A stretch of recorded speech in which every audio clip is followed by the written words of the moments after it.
सुप्रभात बच्चों। Second semester का एग्ज़ाम आपका हो चुका है। अब आपको अपनी वार्षिक परीक्षा की तैयारी करनी है। तो कोर्स तो करीब करीब कंप्लीट हो चुका है, पूरा हो चुका है। अब आपको रिवीजन ही करना है। तो रिवीजन के क्रम में सबसे पहले हम गद्य संकलन के प्रथम अध्याय पुत्र प्रेम को उठाते हैं। पुत्र प्रेम के लेखक का नाम प्रेमचंद है, जैसा कि आप पहले भी इसके बारे में पढ़ चुके हैं। और प्रेमचंद जो है उपन्यास सम्राट कहे जाते हैं। उन्होंने बहुत सारी 365 लगभग 365 उन्होंने कहानियाँ लिखी और दर्जनों उपन्यास लिखे। उसके अलावा उनके लेख संग्रह हैं, उनके नाटक भी हैं। तो इस तरह से वे बहुमुखी प्रतिभा के कथाकार के रूप में हमारे हिंदी साहित्य में प्रतिष्ठित है। प्रेमचंद के बारे में कहा जाता है कि वह कहानी जगत के सूर्य हैं। जैसे काव्य जगत के सूर्य सूर्य माने जाते हैं, वैसे ही कथा जगत के सम्राट या सूर्य जो है वह प्रेमचंद को माना जाता है। प्रेमचंद जो है कहानियों का विषय हमारे आसपास से, समाज के आसपास से ही उठाते हैं और उसके बहुत ही भीतर जाते हैं, समाज के बहुत भीतर जाते हैं। पारिवारिक समस्याएं या सामाजिक समस्याएं हों, किसी भी तरह की कोई समस्या हो, वह उसको बहुत बारीकी से उसका निरीक्षण करते हैं और फिर जाकर वे कहानी बुनते हैं।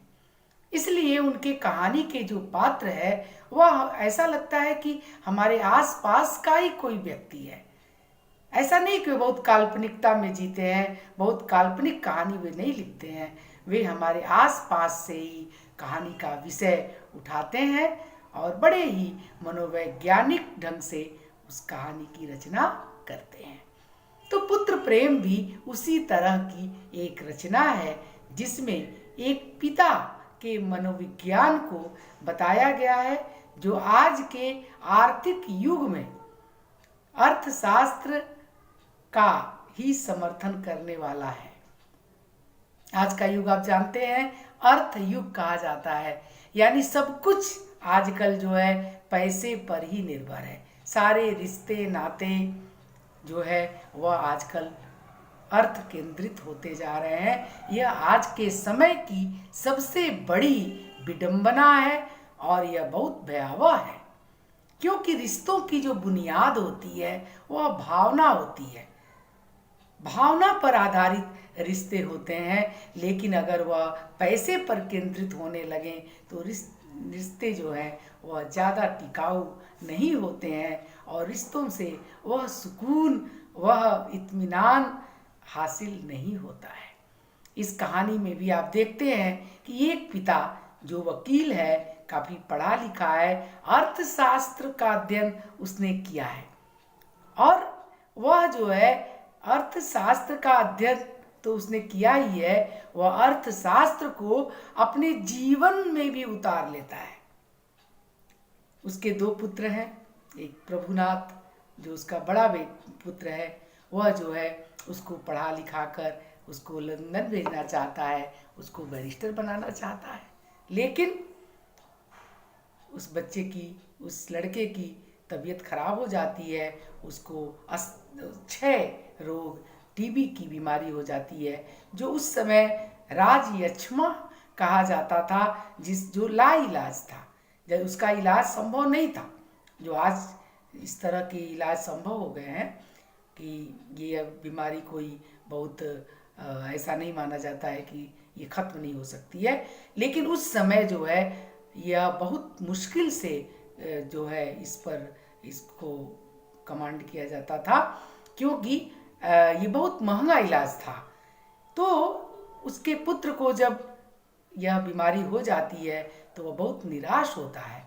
वैसे तो वह अपने डॉक्टरों को दिखाता है यहाँ पे और काफ़ी कोशिश करता है कि बेटा ठीक हो जाए, लेकिन जब डॉक्टर कहते हैं कि यह बीमारी ठीक होने के आसार नज़र नहीं आ रहे हैं और इसे ठीक करने के लिए आपको इसे इटली के सेनेटोरियम में भेजना पड़ेगा। लेकिन इटली जाने में खर्चा अधिक है और पुत्र के पूरी तरह से ठीक होने की गारंटी भी नहीं है। डॉक्टर कहता है ठीक भी हो सकते हैं लेकिन नहीं भी हो सकते हैं, और अगर ठीक भी हो गए तो यह मानसिक श्रम नहीं कर पाएंगे। तो पिता सोचता है, चैतन्य दास जो पिता है वह सोचता है कि क्या फ़ायदा है इसमें पैसा लगाने से कि जब इसके ठीक होने की कोई उम्मीद ही नहीं है। और इस तरह से वह उसे इटली नहीं भेजता है, जिसका परिणाम होता है कि प्रभुनाथ जो उसका पुत्र है, जो एक होनहार पुत्र था, उसकी मृत्यु हो जाती है। वह उसकी मृत्यु से बहुत दुखी भी होता है और लेकिन वह पैसा खर्च न होने के कारण जो है प्रसन्न भी है कि वह जो है पैसा उसका बच गया। यह जो उसके अंदर का जो अपराध बोध है कि उसने पैसा बचाने के लिए अपने बेटे को सेनेटोरियम नहीं भेजा, वह कहीं न कहीं उसके मन में भी इसका बोझ है।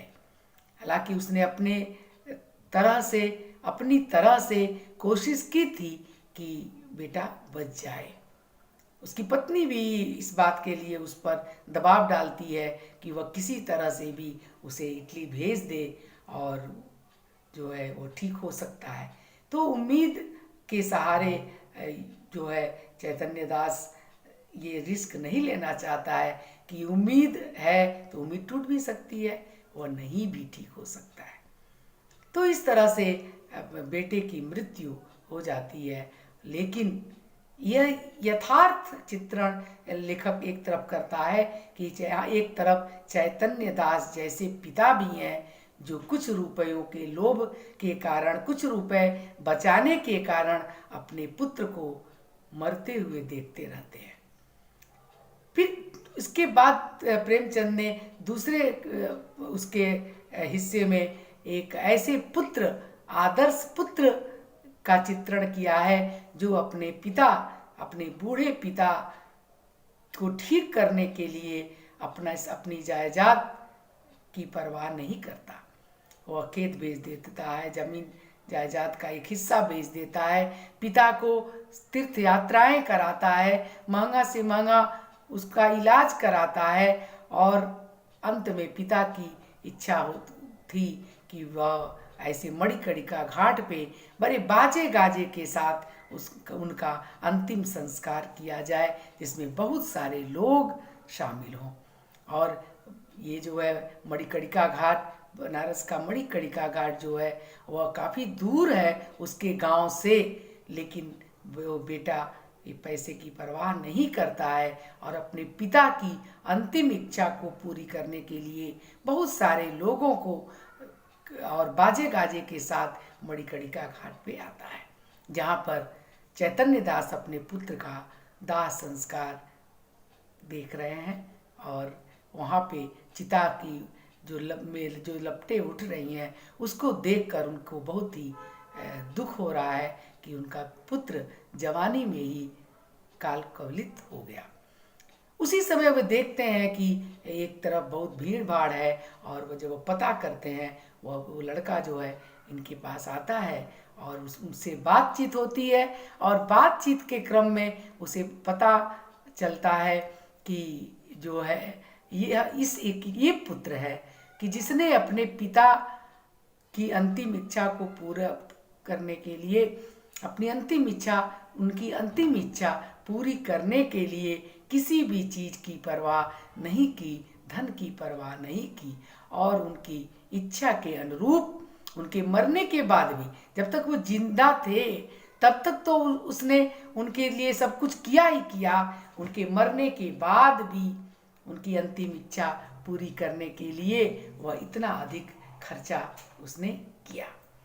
तो इस तरह से दो अलग अलग पात्रों का चित्रण करके लेखक यह दिखाना चाहता है कि रिश्तों का आधार भावना होती है, न कि पैसा।